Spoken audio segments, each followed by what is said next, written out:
చాలా అద్భుతంగా ఉంది. వదిలేస్తే మొత్తం తినేస్తాను. నా సరదా తీరేంత కొంచెం ఇంకొక తిని వదులుతాను. కానీ చాలా బాగుంది. కానీ ఎంత తిక్కుగా ఉంది మీ ఇక్కడ. So nice. హసీనా ప్రభుత్వం బంగ్లాదేశ్లో పతనమై 1 year అయిపోయింది. సో అప్పుడు అనేక రకాల ఆశలు కల్పించారు. హసీనా చాలా నిరంకుశంగా పాలించింది. ఆ నిరంకుశ ప్రభుత్వానికి వ్యతిరేకంగా ప్రజలు వెల్లువల స్పాంటేనియస్గా తిరగబడ్డారు. అందువల్ల ఇక బంగ్లాదేశ్కు మంచి రోజులు వస్తాయని చెప్పారు. కానీ 1 year తర్వాత ఏంటి పరిస్థితి? స్పాంటేనియస్గా ప్రజల్లో హసీనా ప్రభుత్వం పట్ల వ్యతిరేకత వచ్చిన మాట నిజం. ఆమె నిరంకుశంగా పాలించిన మాట నిజం. రాజకీయ ప్రత్యర్థుల్ని జైల్లో పెట్టింది, మీడియా స్వేచ్ఛను హరించింది, అదంతా నిజం. కానీ అదే సమయంలో హసీనా వ్యతిరేక ప్రజా ఉద్యమము కేవలం స్పాంటేనియస్గా ప్రజలు తమంతట తాముగా, ముఖ్యంగా విద్యార్థుల తిరుగుబాటు మాత్రమే కాదని ఈ ఏడాది అనుభవాలు తెలియజేస్తున్నాయి. చాలా క్లియర్గా హసీనా వ్యతిరేక పోరాటంలో ఇస్లామిస్ట్ల సంతకం కనబడుతోంది మనకు. The signature of the Islamic fundamental forces, ముఖ్యంగా జమాతీ ఇస్లామీ బంగ్లాదేశ్ యొక్క ప్రమాదకరమైన సంస్థ. అసలు బంగ్లాదేశ్ ఏర్పాటునే వ్యతిరేకించిన పాకిస్తాన్ అనుకూల సంస్థ ఇది. బంగ్లాదేశ్ ఒక ఇస్లామిక్ రాజ్యంగా నిలపాలని లక్ష్యంగా పెట్టుకున్న సంస్థ. బంగ్లాదేశ్ ఎన్నికల్లో 5 to 10% మించి ఎప్పుడు ఓట్లు రావు. కానీ ఈ ప్రజా తిరుగుబాటును తనకు అనుకూలంగా జమాతీ ఇస్లామీ ఉపయోగించుకున్నట్లు ఈ ఏడాది పరిణామాలు తెలియజేస్తున్నాయి. మహమ్మద్ యూనస్ నోబెల్ బహుమతి పొందిన అర్థశాస్త్రవేత్తగా, మేధావిగా బంగ్లాదేశ్ను గాడిన పెడతారనుకున్నారు. కానీ ఆయన ఇస్లామిక్ శక్తుల చేతిలో బందీగా ఉండిపోయాడు. వెనకాల ఉండి స్టీరింగ్ నడిపిస్తున్నంత ఇస్లామిక్ శక్తులే అని అర్థమవుతుంది. ఇటీవల ఆయన నియమించుకున్న ఒక ఇస్లామిక్ సంస్థ అడ్వైజర్ అన్న మాట ఏంటంటే, బంగ్లాదేశ్ను షరియా చట్టాల ప్రకారం ఒక ఇస్లామిక్ రాజ్యంగా ఏర్పాటు చేయడం అనేది లక్ష్యం. అందుకొరకు సివిల్ వార్, అంతర్యుద్ధానికి కూడా సిద్ధం అని పోస్ట్ చేశాడు. తర్వాత ఆ ట్వీట్ డిలీట్ చేశారు కానీ పోస్ట్ చేశారు.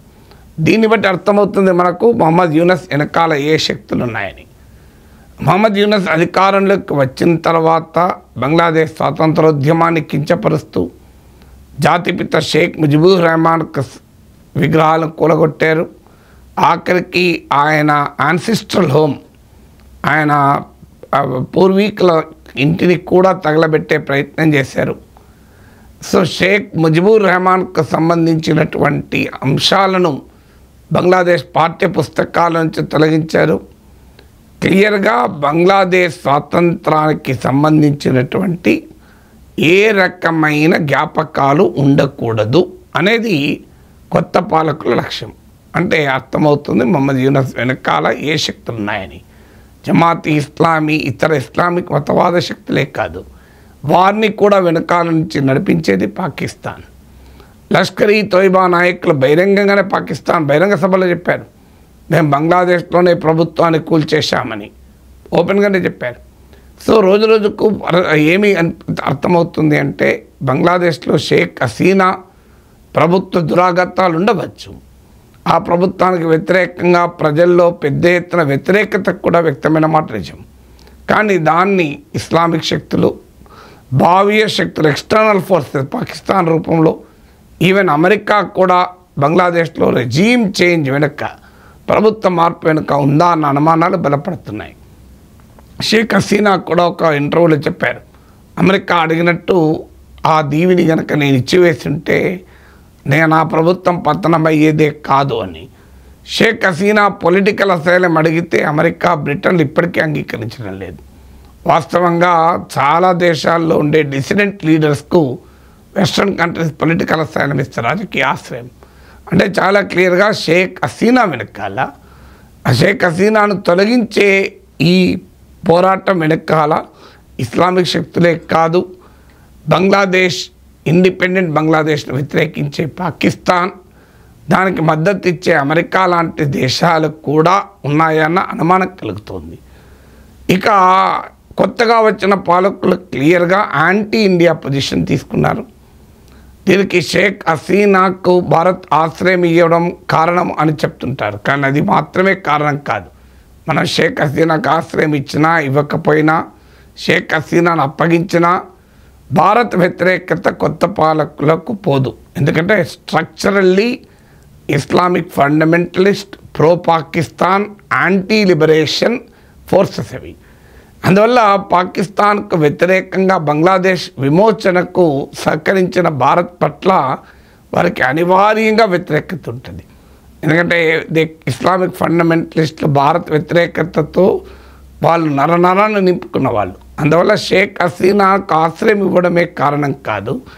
The character of the force that came to power in Bangladesh are inherently anti Indian. వాళ్ళు భారత వ్యతిరేక స్వభావాన్ని కలిగిన వారు. అందువల్ల ఇప్పుడు ఇండియాకు వ్యతిరేకంగా ఈవెన్ సార్క్కు ప్రత్యామ్నాయంగా చైనా, పాకిస్తాన్, బంగ్లాదేశ్ ఒక కూటమిగా కూడా ఏర్పడే ప్రయత్నాలు జరుగుతున్నాయి. ఇటీవల ఒక మీటింగ్ కూడా జరిగింది చైనాలో. అయితే బంగ్లాదేశ్ దీని కూటమి అని అనడం లేదు, ఎందుకంటే ఇండియాతో ఉన్న అవసరాల రీత్యా. కానీ ట్రెండ్ ఆ విధంగా కనబడుతోంది. అవామీ లీగ్ పైన అయితే తీవ్రమైన నిర్బంధం, అనేక మందిని చంపేశారు అవామీ లీగ్ నాయకుల్ని. మైనారిటీలపైన, ముఖ్యంగా హిందువులపైన పెద్ద ఎత్తున దాడులు జరుగుతున్నాయి.